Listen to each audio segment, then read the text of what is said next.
रहस्यमयी नदी, एक रोमांचक कहानी।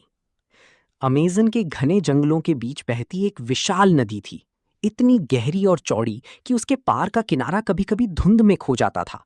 स्थानीय लोग उसे रहस्यमयी नदी कहते थे। उनका मानना था कि इस नदी में सिर्फ पानी ही नहीं, बल्कि अनगिनत रहस्य भी बहते हैं। इस नदी के किनारे एक छोटा सा गांव था, जहां अर्जुन नाम का एक युवा नाविक रहता था। अर्जुन बचपन से ही नदी के किस्से सुनता आया था। चमकती मछलियां, अजीब आवाजें और कभी-कभी पानी में दिखाई देने वाली परछाइयां। लेकिन उसने इन बातों को हमेशा कहानियां ही समझा। एक रात जब आसमान में घने बादल छाए थे और चांद भी छिप गया था, अर्जुन अपनी छोटी नाव लेकर नदी में निकल पड़ा। उसे कुछ सामान दूसरे किनारे पहुंचाना था। चारों तरफ गहरा अंधेरा था और केवल पानी की हल्की आवाज ही सुनाई दे रही थी। जैसे जैसे वो नदी के बीच पहुंचता गया, उसे अजीब सा एहसास होने लगा, मानो कोई उसे देख रहा हो। अचानक पानी के अंदर से एक हल्की नीली रोशनी चमकी। अर्जुन चौंक गया। ये क्या था? उसने खुद से कहा। वो नाव रोककर ध्यान से देखने लगा। तभी फिर से वही रोशनी दिखाई दी, इस बार थोड़ी तेज। अब उसे साफ दिखाई दिया कि वो कोई साधारण रोशनी नहीं थी, बल्कि एक मछली थी। वो मछली बाकी मछलियों से बिल्कुल अलग थी।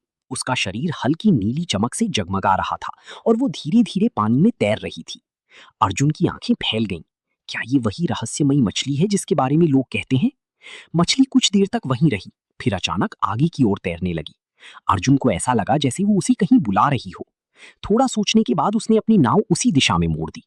नदी अब और गहरी होती जा रही थी। चारों तरफ सन्नाटा था और केवल वही चमकती मछली रास्ता दिखा रही थी। जैसे जैसे अर्जुन आगे बढ़ता गया, उसे लगा कि वो किसी अनजानी दुनिया में प्रवेश कर रहा है। कुछ देर बाद मछली एक बड़े पत्थर के पास रुक गई।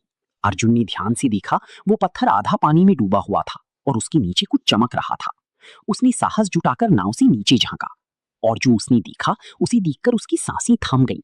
पत्थर के नीचे एक पुराना खजाना था, सोने की सिक्की, चमकती गहनी और प्राचीन वस्तुएं। अर्जुन को समझ नहीं आया कि वो खुश हो या डर जाए। तभी अचानक पानी में हलचल होने लगी। वही चमकती मछली फिर से उसके सामने आई, लेकिन इस बार उसकी चमक और तेज थी। ऐसा लग रहा था जैसे वो कोई संदेश देना चाहती हो। अर्जुन ने धीरे से कहा, क्या तुम मुझे ये खजाना दिखाने लाई हो? मछली ने जैसे सिर हिलाया और फिर धीरे धीरे पीछे हटने लगी। अर्जुन समझ गया, ये खजाना उसका नहीं है, ये नदी का है और शायद उन लोगों का जो कभी यहाँ रहती थी। उसने खजाने को हाथ नहीं लगाया। इसके बजाय उसने मछली की ओर देखा और कहा, धन्यवाद, तुमने मुझे रास्ता दिखाया, लेकिन मैं इसे नहीं लूंगा। मछली की चमक अचानक और तेज हो गई, मानो वो खुश हो। फिर वो धीरे धीरे अंधेरे में गायब हो गई। अर्जुन ने अपनी नाव मोड़ी और वापस गांव की ओर चल पड़ा। जब वो लौटा तो उसने गांव वालों को पूरी कहानी सुनाई। कुछ लोगों ने विश्वास किया, कुछ ने नहीं।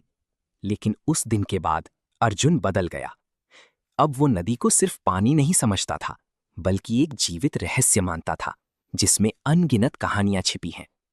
और कभी-कभी जब रात बहुत शांत होती और हवा बिल्कुल थम जाती, तो नदी के बीचों बीच एक हल्की नीली चमक फिर से दिखाई देती, मानो वो रहस्यमयी मछली अब भी किसी को रास्ता दिखाने का इंतजार कर रही हो।